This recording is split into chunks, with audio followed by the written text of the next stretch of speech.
Today on Fletch Talks, artist and educator Wazana-Levy.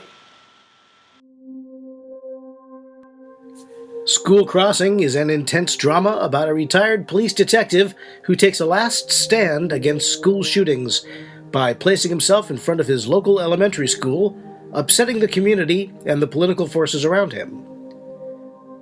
School Crossing not only asks the important questions, it offers real, workable solutions to the recurrent tragedy of school shootings.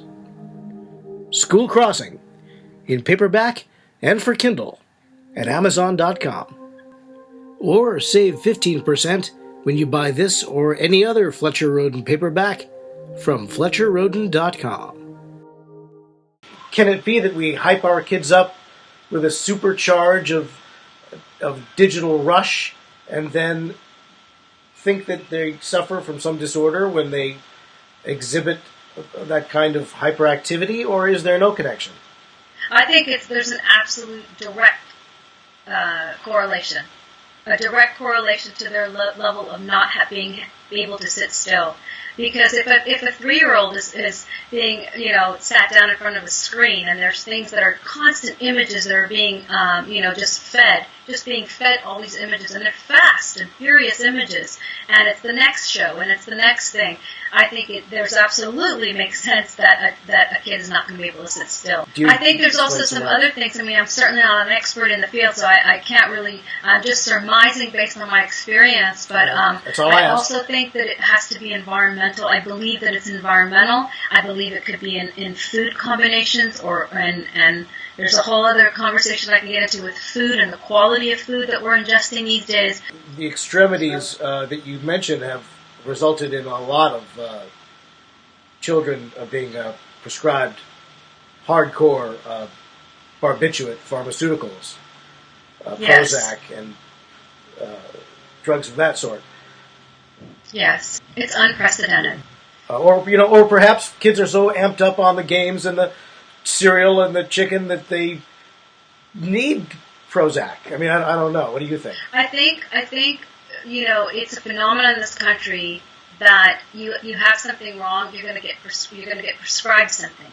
Where to me it's like a Band-Aid over something versus really kind of trying to find what the root of the problem is. So there is an over amount of cases now, people just getting prescribed from do you have knee-jerk reaction to can you not sleep at night, or to is your kid not able to sit still? Is he not? Most of us fit into these sort of descriptions for one reason or another. But the root of it could be okay. Proper nutrition could take care of that. Or take away, playing video games 5 times a week and let's do once a week. Or, these kinds of things can be great resolutions. But I think the immediate knee-jerk reaction, and I think it's Big Pharma working its corporate, evil works on let's just prescribe stuff. Because at the bottom line, it always comes down to making more money. And so at the expense of not just our kids, but I think a lot of adults as well. I'm glad to hear you mention Big Pharma. I don't like to bring it up because people think I'm a conspiracy theorist. It's happening. It's happening, right? It's real. I mean, it's big cancer too. Happening. Big cancer is a legitimate thing.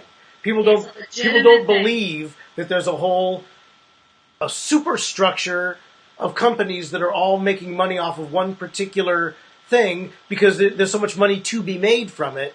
That there's no big diabetes because you can't copyright insulin. Right. But there's big cancer because you can copyright the ingredients of the chemical cocktails. That's right. That are required if you're going to have the protocol, the regimen.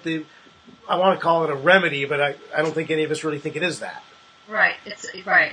I'm with you, and I don't think this perspective that you just said has appeared to be radical for one reason or another, but I am in alignment with what you're saying, and I think it's very real and very true, unfortunately. Yeah. And we have to kind of really start talking more and more about that. I mean, I would love a whole series if we talked about that. Let me ask you, you mentioned holistic earlier, and it seemed in the context that you were using the term holistic, WHO, which Yes. means the all-encompassing and the whole, That's right. and not holistic, HOL, That's correct. which is more of the That's right. nutritional, dietary aspect. I think that there's a place for Western medicine and Eastern to come together. I think that there's a balance of both. I really believe that. So if it's extreme one way or another, I think we're going to miss a lot on both ends. Really, it's just plain good common sense. But nutrition can remedy a lot of different things. Rest, exercise, all these things that seem so simplistic. A mathematical equation that's really simplistic can be considered holistic. Next time, more with educator and artist Rose Wazana-Levy. If you'd like to be a guest on Fletch Talks, drop me an email. I'm Fletcher Rhoden.